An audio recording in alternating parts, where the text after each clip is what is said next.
I'll go. So I'm Matt Ullman. I'm a co-founder of Fivebox. We're a custom software development shop based out of Midtown. We do a lot of stuff. One of the core things that we really like is working with entrepreneurs and startups and helping them take their vision and their ideas and boil it down into a nice working MVP product. So that's kind of me, Brad. Earl. I guess good afternoon, my name is Earl Coleman. I'm co-founder of Pearlio. So we're Idea Studio specializing in design, strategy, and technology solutions for enterprise and startups. Then I'm also the co-founder of Opportunity Hub. We're a co-working space and accelerator here in town. All right. Let's open up. Do you have a question? No, I was going to say, maybe it's relevant to the questions that we want to open up, maybe we find out where these people That's a great idea. Yeah, that's all right. Maybe we can answer some specific questions or some knowledge they might want to have. Okay. Yeah. My name is Eric Petrozelli. I have a digital health startup. We have a software background with enterprise POS system. Louis Teplis, got a capital recovery company. Building technology on a scale of business for larger customers. Do you have a technical background as well? No. Okay. I'm Alicia Allen, I'm QA, and I'm in transition, so I figured wherever I work, I could easily have offshore when they're already there. So, Excellent. any tips? Would be good. All right. Sorry. Scott. Yeah, okay. I'm Scott Stone. I'm Vice President of Sales with Fivebox, supporting this pretty great group. He's my plant. That's right. Very good. And full disclosure, I'm co-founder of Fivebox as well. So That's basically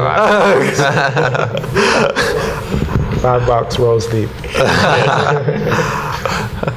all right. So do we want to open it up in kind of free form? Does anyone have you want to start, Bradley? Okay. I'd like to just share what my story is. Okay. See if any of it's relevant to what you're going through. Mm-hmm. So 13 years ago, I started a company that I was going to be a freelancer. I was starting a new career.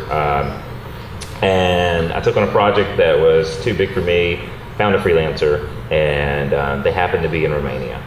And so he worked out terrific, hired him full-time within 6 months. Hired one of his friends next, and then started building a team in Romania without ever going there. So that caused me to start flying to Romania, meeting the culture, understanding the people, terrific relationships, and then really building a network of contractors that were full-time for me. And this model for our core company existed for a long time, and then it grew pretty big, and we saw a lot of challenges in how you manage a group of contractors, as well as people that are in different locations, different languages, different time zones. And part of our process has been, let's change our whole pattern. Let's build a core team, bring everybody in the same place, the ones that want to stay with us, and have a location specific, even though it's outside of the U.S. there. So I've worked with people, worked with teams, a lot of teams in India, a lot of teams in Pakistan, a lot of teams in Ukraine, very heavily in Russia, worked with teams in Japan, worked with teams in China, South America, and the experiences are all different. So I've got, if you have specific questions, I can maybe help with some of those. Yeah, so I think it's interesting, right, with Bradley, when you talk about having your team kind of brought together in one place, right? And I think that makes it a lot easier. Yeah. Like some of the challenges that I've seen with outsourcing, specifically in India, was that we had a lot of problems with quality and inconsistency with quality. So it would be like we get one person who was great, quality was good, he'd get busy and go on another project. The next 5 people we had, it was terrible. So being able to be there, actually pick your team, hand select the people, have somebody who you trust, they're managing that team. I think that really goes a long way in helping that quality. I don't know if you agree with that. Yeah, I do. In addition to the quality, also the accountability. It's very difficult to, right, unless you're spinning up your own team, be able to stay on top of them and make sure that everything is taken care of when you have to communicate what's going on to a client. And they might not necessarily get back to you because of time zone or something else, so you can't really be as timely as you'd like to be if you don't plan it out accordingly. So as far as, so you mentioned you had teams in different time zones and different countries. Matt mentioned a specific anecdote where, okay, the first person they put on the project when we're outsourcing is great, and then they disappear, and then the next 4 or 5 people who come up, you don't know what you're going to get. Did you have a similar experience, or what prompted the action to go, okay, we really need to have a core team here? So my business was more full-time contractors for almost all of our business. When we took on projects that were outside of our normal scope, we would work with teams in India or Pakistan or wherever, and we ran into that some, but those weren't. I don't think that was the biggest challenge.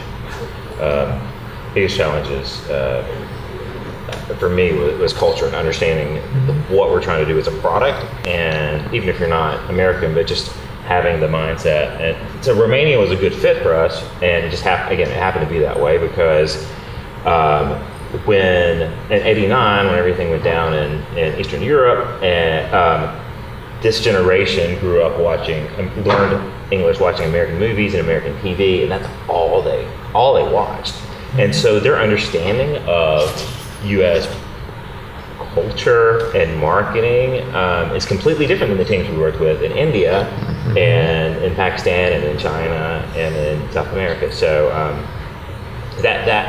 that's something that took me a long time to understand. So if one of the other countries I mentioned, if we worked on the project, I realized that we need to have a project manager local to be able to effectively communicate what the needs are, give really strict directives of what the project is supposed to be, and with the Romanian teams, we haven't had to do that. It's just, okay, here's the overall goal, let's go build this, and we build it. So have you consolidated everything into Romania now? Or are there Yes. some countries that are better at the data analytics, big data, predictive analytics, or is everybody right there? Everybody's in Romania, with a couple exceptions, and outsourcing to one team for just some really low-level projects.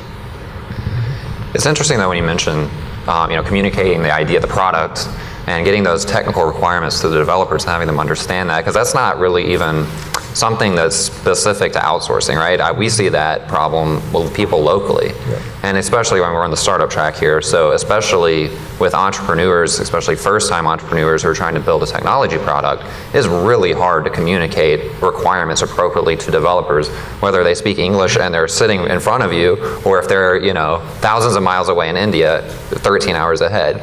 So it's really, it's a very interesting problem. Whenever I talk to entrepreneurs and they say, we're thinking about outsourcing, what advice do you have on scaling that team?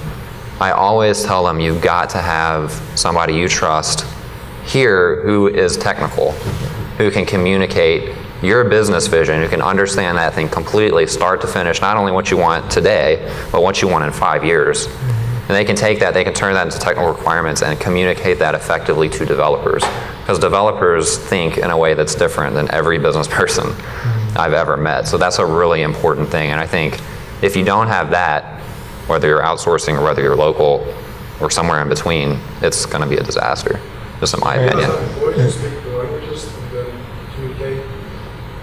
How's that? All of our employees speak English. Yeah. Currently. That was not the case though when we In worked Romania, with they all speak English and everyone Yes. does? all the younger generation. does.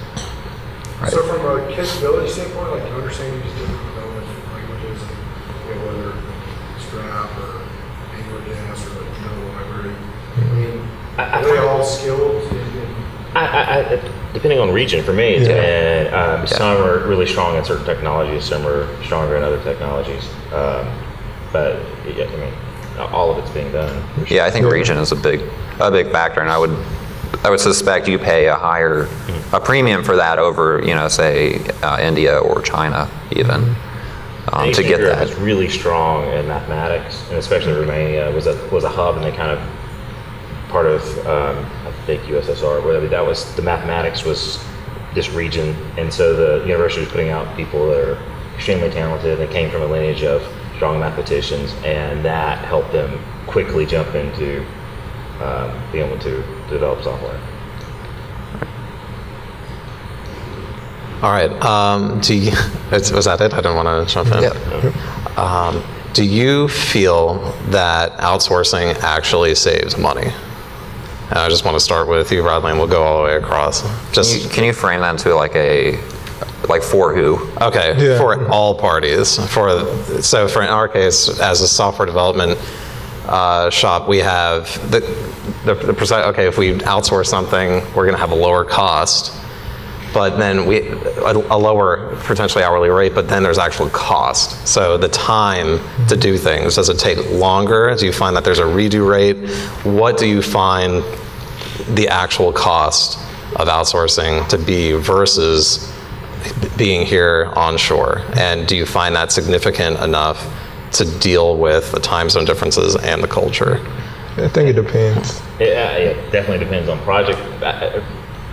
Picking the right team to work with is I think the core. We have clients now that come to us that have been through 2 or 3 teams outsourcing, and we're Atlanta, so have somebody here on the ground, and so they'll come and trust us and say, okay, we thought we can get this done for $5,000, and then we gave it to this guy, and he ran off with it and do it. It can save money, but it takes a lot of work. And if you're building a big team, it can certainly save money. And I've got protocols on that, but I'll let them. Yeah. I think a big part of it as well is scoping it appropriately, because if you think, or if you don't scope the project correctly, you can think that you're going to be spending, $5,000 on outsourced costs, but it ends up costing you a lot more. So the money that you think you're saving, you're actually going to have to spend on development. Right, and there's also there's an immediate cost and there's a total cost of ownership over a 10 to 20 year life cycle of a product, right? It may work immediately. In a couple years down the road, or even less in the startup land, right? A couple days down the road, a couple weeks down the road, you may decide you need to pivot, or a half pivot, or whatever you want to call it. And things have to be built appropriately on the development side, or else you're just going to pull that thread and the whole thing is going to collapse. Yeah. Right. So comes out or exactly. And so then it's like, well, now we have to rewrite it. Personally, for us, when we were working with Indian teams, we found putting a junior developer. A Georgia Tech junior developer was actually about 2.5 times faster over the course of the project than putting an outsourced person. What do you attribute that to? It was redo rate. So there was quality issues, and this depends on the team you're building, right? We weren't hand selecting our resources, that was the problem, and we know that. But it was 100%, it was quality issues. They would deliver something and we'd look at it and we say, it's not right technically, it's not right from the business side, like you got to redo it. And we'd have to do that on average 2.5 times, like almost a complete teardown.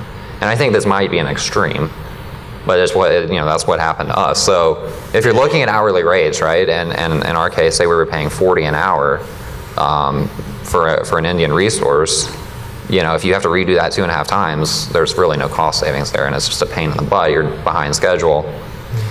But like I said, I think that was an extreme, and I think part of that was due to our incompetence in selecting the team correctly. We were relying on a firm in India that basically would build us an offshore, call them offshore development centers. And our problem was we didn't take the time to properly select the resources, and part of that was because we couldn't, because the developers didn't actually speak English. So it's very hard for us to try to do that, and as entrepreneurs, obviously, it's very hard. For entrepreneurs, it's hard to find a co-founder in Atlanta who you can, get along with and communicate with effectively. So if that problem is magnified with people who don't speak English, you're even worse off. Would you guys have any advice, maybe, on how an entrepreneur or somebody chooses a firm? Like, if I wanted to get into it myself, how do I know where to go, who to choose, or what to use, or who to trust when it comes to that? So, well, reputation. Try to find somebody who's been through it with these people before. Get good recommendations also. They refer, just call as many people and ask them very pointed questions. You gotta. How the delivery, so they might say, yeah, the company was good, but then when you push them, like, did the project deliver on time? No, not really. Or did it go over budget? Yeah, we exceeded budget. They might like the team, but it might have the expectations might be different than what you're hoping for. Right. I would also ask questions like, how closely do you work, with the team? Is there somebody here in Atlanta or in the United States that's, communicating on a daily, hourly basis with this team? Or is it just you throw the requirements over the fence and hope it comes back? To kind of Bradley's model, right? I think that's a very important point. I would say getting started to use a platform like Upwork or something like that, because not only the escrow services they have to make sure that they don't just run off with your money, but also you have all the recommendations and things from other people who've used the service. So it can be a good starting point then rather than just shooting in the dark, giving somebody your money and wishing for the best. Yeah, and the other thing I would say is not necessarily picking a firm, but I would also recommend, especially for entrepreneurs, to have somebody else, a third party, just look in every now and then under the hood and make sure that what's being built is correct, and do that early and often. Yeah. They don't have to be involved, and the other company doesn't even necessarily have to know, although it's probably good to tell them. But just make sure things are being built the way they need to be built, and I think that helps a lot. Oh yeah, we've run into projects. One team I was working with, and I did not do that. This is probably been 10 years ago, and realized all the code was commented in a different language. And so you go to pick up, somebody else handed off to another developer, and it makes no sense because all the comments in the code are in Japanese or whatever language it was. Right. So having somebody. I mean, that's a horrible thing to happen. It is. I mean, at that point, if your code is basically written in another language, it's like, what are you going to do? It's basically a rewrite, right? Yeah. To the audience members who may be considering offshoring development, if they have a development project, what's the best advice that you could give to them as far as deciding if they should actually call up an Indian firm or go local and find a domestic firm? What is the best advice that you would have for someone who's On the fence? Yeah, who's on the fence trying to decide? I mean, I would say you need to, aside from carefully evaluating the firms, you got to look. You have to figure out some way. I mean, you need like a CTO kind of person who can basically project for you what the total cost of ownership is going to be. I mean, I think that's probably the most important thing. Don't get sucked into looking at hourly rates a quarter of what I can pay here. It could definitely work for you, but you need to do the proper evaluation of an entire life cycle of a project. Because software, no matter, even if you say this is a throwaway, it's never a throwaway. Things are always sticking around for 5-10 years. Anyone else? Yeah, so based on that, is there a time if you invest in choosing this offshore person, remaining for a team of 3, is there a time that you should know that, hey, they're not reaching this milestone, this is the wrong curve? How do you decide that in the end? That's a great question. That's a good question. Dude, I've done it wrong a lot. Right. Yeah, I mean, absolutely. Absolutely. After you do it wrong 500 times, it kind of clicks. Communication. Yeah, absolutely. Communication and accountability. I mean, you'll know. It won't be. In my experience, it hasn't been, they're okay. It's either it's good or it's horrible. And I think yeah, basically. I mean, you'll see. It's like, okay, this stuff is, it's delayed 3 weeks. I'm getting it. I'm looking at it. It's just there's bugs all over the place. It's just not what they set up and promised me. And I think it's just very obvious very quickly. And generally, when the first milestone is missed, then it only goes downhill from there. Right. Yeah. Right. Unless, there could be other circumstances involved, right? So, it depends on the project, but I think it's almost always very evident that things just aren't progressing how they should be. Because if things are missed, they should have an explanation for it, and they should be coming to you first beforehand. It's not like, oh, this snuck up. No, it's like they should be able to tell you a week before the deadline is missed. Like, look, here's what happened. Here's why this was more complicated than we originally thought. It's never a case of, I don't know what happened. We just slipped. It's not like that. So, does anyone have a project manager role? Because like a project manager is supposed to be tracking, like, they're supposed to have the plan with the milestones and the budget, and then they're supposed to be tracked and then be reported up to whoever that is that's overseeing everything. So is there a project manager role in this? Yeah, Absolutely. That's a super important part. A project manager and also a product manager as well. Somebody who can effectively lay out the vision for the product is a critical role, because you don't want to leave that up to chance. And this Position you best position? Yeah. it should be. It should be. Yeah. It should be in It could be. yeah. But I think having somebody on the U.S. side, It helps a lot. also- It also depends on, if you're a single entrepreneur trying to start a business, I think having that person you can look across the table and communicate is important. As you get larger and as the projects get larger, that becomes less important, in my opinion, because there's just more people to kind of take on that role. So if you're talking about, well, I'm AT&T, AT&T effectively outsources, right? It's not as big as a deal with them. They also have more budget to waste, so that might have something to do with it. But What method do you use to keep up with all that as far as development? If y'all want to talk about that. As far as tools or how do you guys keep up the sprints and all that? If you guys want to talk about, Software development methodology, and You get the finished product at the end and it's good or not. that's a disaster. Not have like 2 4 weeks. Yes, you absolutely need that. Yeah, you cannot, definitely do not ever do that. Outsource, onshore, it doesn't work that way.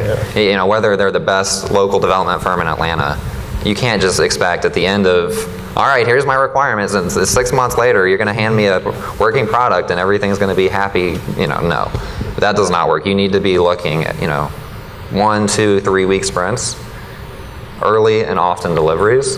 And that way it also helps you as an entrepreneur, because you can make corrections. Not that even corrections that are the development team's fault, corrections that are your fault. Now that I'm looking at it, it really doesn't work the way that, I'd really like it to work this way instead. And if you can catch that quicker, right, sooner, then you're going to save a lot of money, because that thing might, that little tweak might actually cause a lot of rework down the line.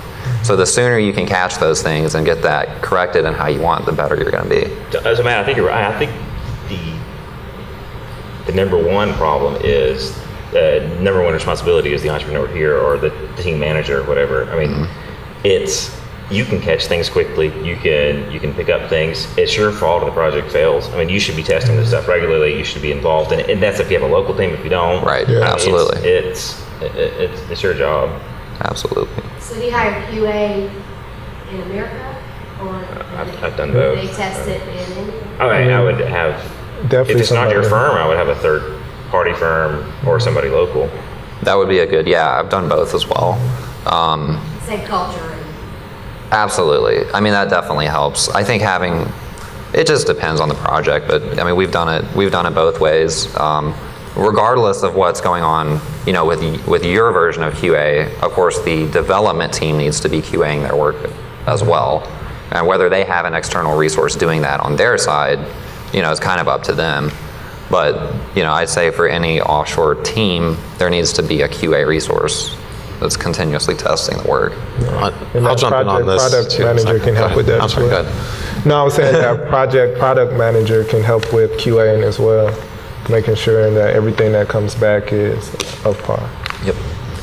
I was just going to say, mentioning the QA side of things, I've seen a really interesting situation where we were outsourcing some QA things, and it was an Indian firm, and they would experience something in the software and then not recognize it as a bug, because if it was a cultural difference where they go, okay, it's okay for me to close this window and then reopen the other thing and then go back in, where like they were actually doing a workaround naturally, thinking like, oh, that's just what the software does. And so where maybe if you were to give it to an onshore QA person, they would go, this is, they would immediately recognize it as a bug. So just as it's important to have that onshore project manager, you have an onshore QA, and that they're managing that and they can see the bugs that are coming in. So I thought that was a really fascinating cultural difference there that we've seen. Don't you use third-party tools like a Jira or something those? Sure. Absolutely. Yep. Offset all those issues? Well, they don't necessarily offset the issue. They mitigate them, Well, but yeah. people don't engage. So Right. I mean, it helps you manage that process. So in this case, we had all those tools in place, but there's no technology that can solve that cultural human issue because we would go through it and they would go, yeah, that they just don't think that's a bug, so they're just not reporting it. That's right. So you can have all the tools in place, and then if they just aren't recognizing that isn't the way software should work, then no technology can save you at that point. That was just really interesting. I think. So I thought the topic was going to be more around building offshore development teams rather than just outsourcing to another firm. But I think some of the thoughts that I had before that maybe apply. So keep in mind intellectual property law and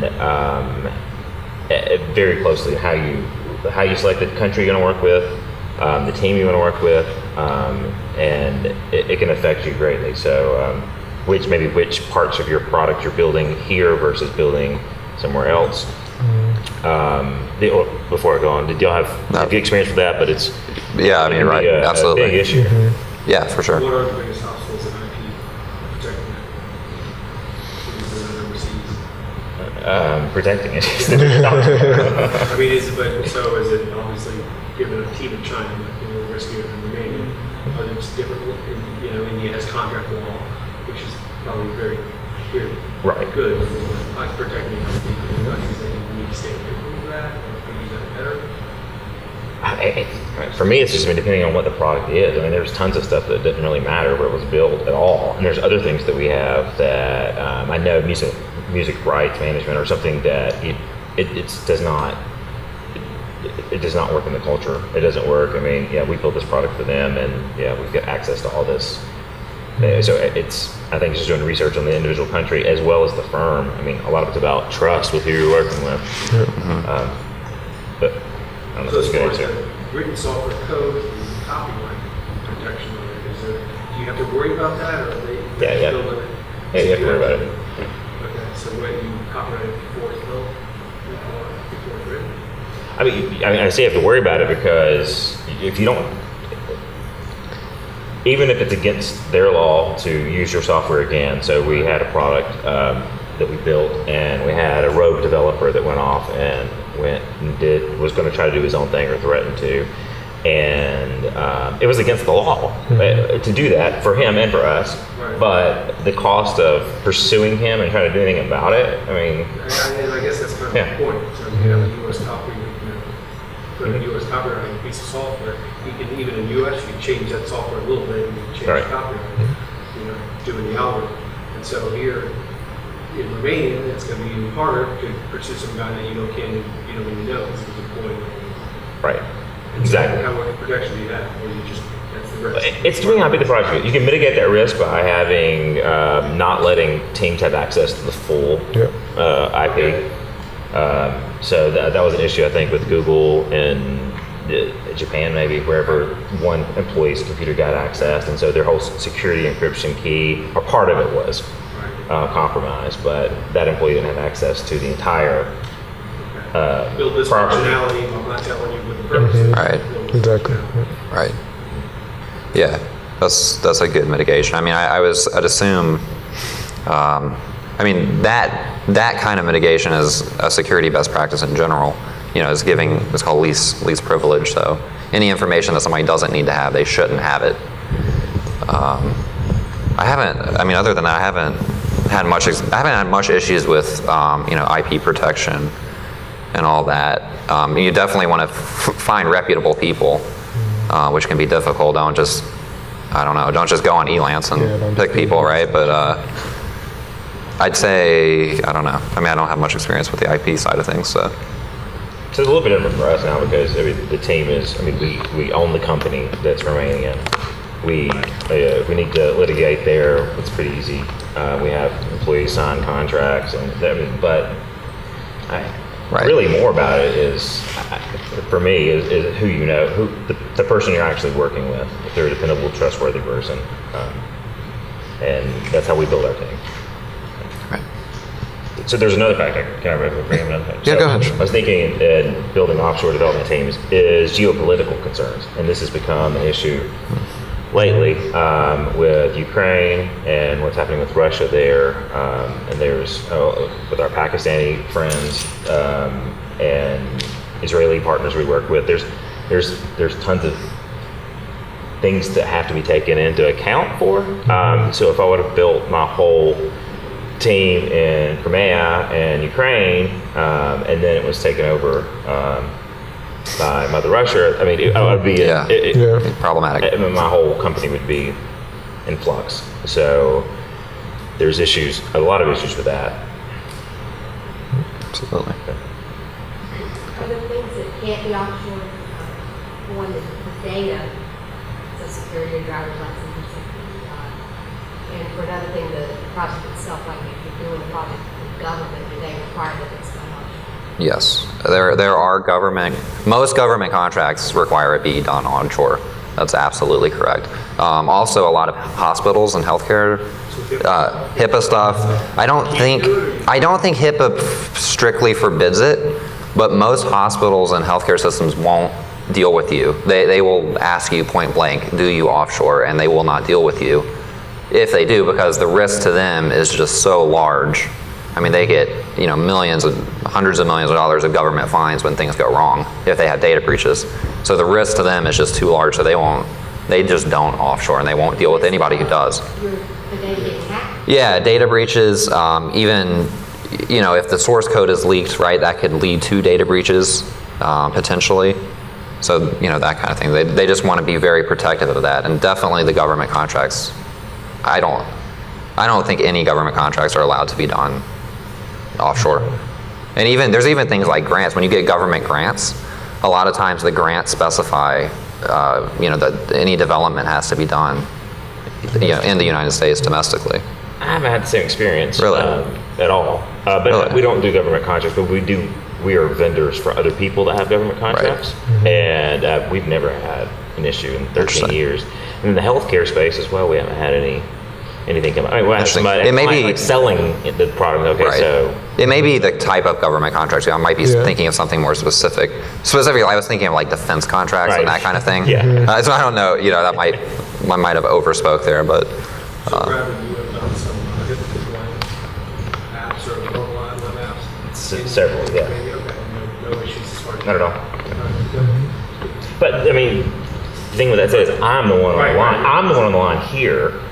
So if you're working with somebody that doesn't have anything at stake, it might be a different thing. But I'm the one that's responsible. The company's based here in Georgia, and if we have a violation and it's my fault, then right. they're gonna be coming after me. Right. Yeah, like I said, I don't think there's a HIPAA. Obviously, if you've done it, there's not an actual regulation in HIPAA that prevents that. It's just more of a, does the company that's hiring you want? That little harder to monitor. Right. Hospital system. That's right. That's right. And even if it's allowed, like even for the HIPAA compliance stuff we're doing, like even our own internal QA team, we scrub all the data, and we don't even let our onshore QA people see any patient data. So, and that's just a mitigating risk thing across the board. So whether it's outsourced or even onshore, the principle of least privilege is met.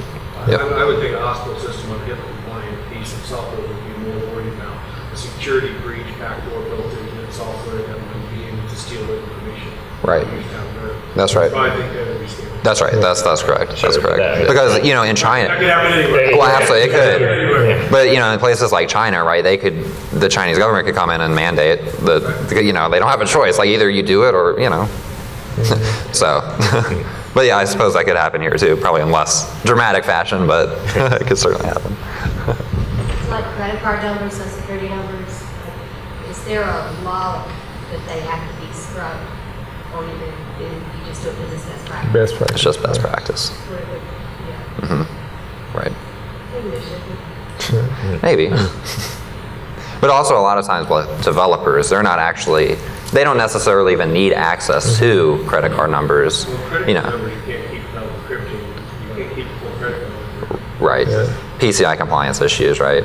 But the developers, shouldn't I mean, there's no reason you need, I mean, there could be a reason. In general, for a development project, there's not a reason why the developers even need access to that. If they're doing data analytics and that kind of thing, it's a different story maybe, but the actual development, there's really no reason they need real data. Mm-hmm. And that goes with the US. So, Yeah, I mean, so absolutely, it's absolutely. I mean, Amazon's got servers all over the world. So the data is being stored in other countries. Right. And people have access to it that work in those centers in the area. Right. But it's best practice kind of. Right, absolutely. I mean, yeah, if I had credit card data or health care data on my computer and I lose my computer, you know, you're in a boatload of trouble. So. Another thing with building teams, if you're going that route rather than outsourcing to another firm, is tax.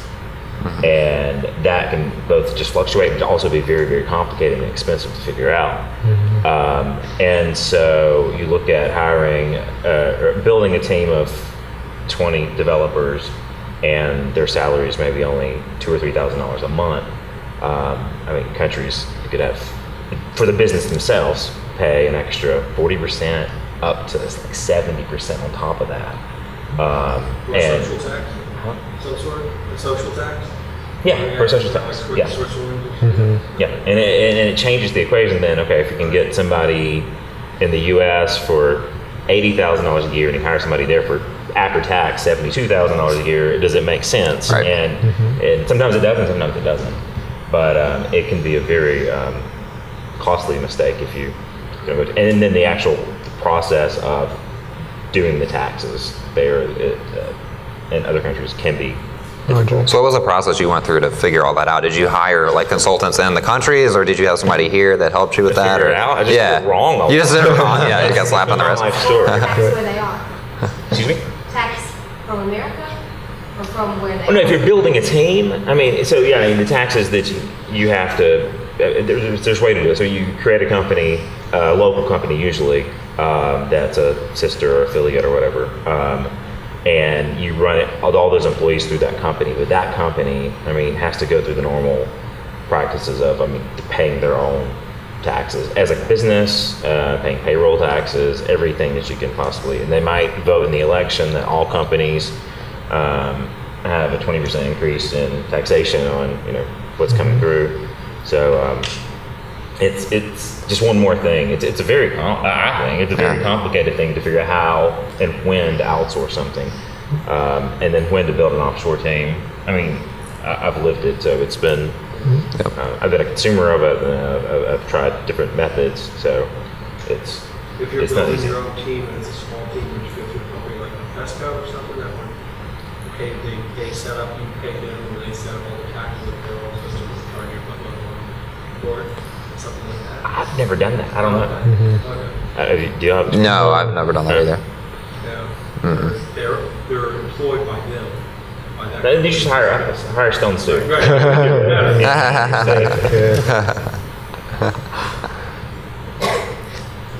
Is there any wisdom that you can bestow upon the audience as far as building an offshore team, when not to do it, when to do it? If I think this is a little bit thinking about the on the fence thing. Is there a specific factor that you can point to as to whether or not to do this or not? Because I think essentially starting a business in another country is a little scary, and all the risks that come along with that. Is there any experiences that you've had where you're saying, hey, don't do it, or do it? It's how involved. For me, I think the number one thing is how involved you want to be. Right. If you're somebody that's too busy to really manage a project, to check into the code, like you said, if you're that kind of person, then don't offshore at all. If you're somebody that can stay on top of it, doesn't mind giving up a little extra time, maybe the hours are not convenient for you, but you can do a call at 5 o'clock in the morning and make sure things are on track and you're structured, then that's it. But there's definitely cases for us that it didn't make sense. Yeah, I absolutely agree with that. Yep. I'd say the thing about it as well, especially if you're a startup and you're thinking about potentially bringing on money at some point, you need to think towards a long-term strategy outside of just outsourcing, because a lot of investors don't want to invest in a company if you don't have a technical co-founder or you don't have somebody involved who can go in and fix problems as they arise. So even if you want to outsource for your MVP, think about what the version beyond that would look like. Agreed. That's a good point. Yeah, definitely. Any other questions from the audience? I don't know how we're doing on time. Yeah, go ahead. If you don't have a technical background and you want to get involved with like product management or marketing, what do you recommend that person to break into like software? I guess I can answer that because I didn't start with the technical background. I started out on the marketing design side, and then as our project started to grow and we started to get clients who were interested in other things, I was able to bring on a technical co-founder and then be able to, outsource some of the work that we did. So I would say first and foremost, you need to be good at whatever your core competency is and be able to surround yourself with people that you trust that are able to ensure that you can execute on those things so that you're not just taking in work or doing things that are technical, but have the people to be able to do that successfully. And then to learn it as well. So, I learned how to code and I'm a front-end developer as well. So not just saying because you don't know it now is not something that you can't learn or that you can't be a part of that process. I would also say if you're going to start doing product management with developers, you need to be as detailed as possible. Don't assume that people understand or people know something. Like, write it down, be detailed. Developers love details, and they're very detail-oriented people. And if you leave it out, it may or may not actually get in there at the end, right? Don't leave it up to chance. That's probably my biggest advice. Over-communicate. Yeah, over-communicate. Never hurts. I'll also add, as far as that's the specifications part of it, but then there's the process part of it, and getting really familiar with agile software development processes, Scrum, and really familiarizing yourself with how that process works and how a project and product manager interacts with the development team and the sprints. I think maybe really and strive for openness and transparent process. Keep on top of it, be involved. If it's every day, every other day, just make sure you don't just throw it over the fence and expect it to come back correct. You have to be involved. And Scrum, I understand, is the most popular organic background. I think that's right. Yeah. That's what we do. Yeah. Any other general questions? All right. I think we're good on time, so. All right. Thanks, guys. Yeah, thanks for Thank you Yeah, very thanks much. for coming.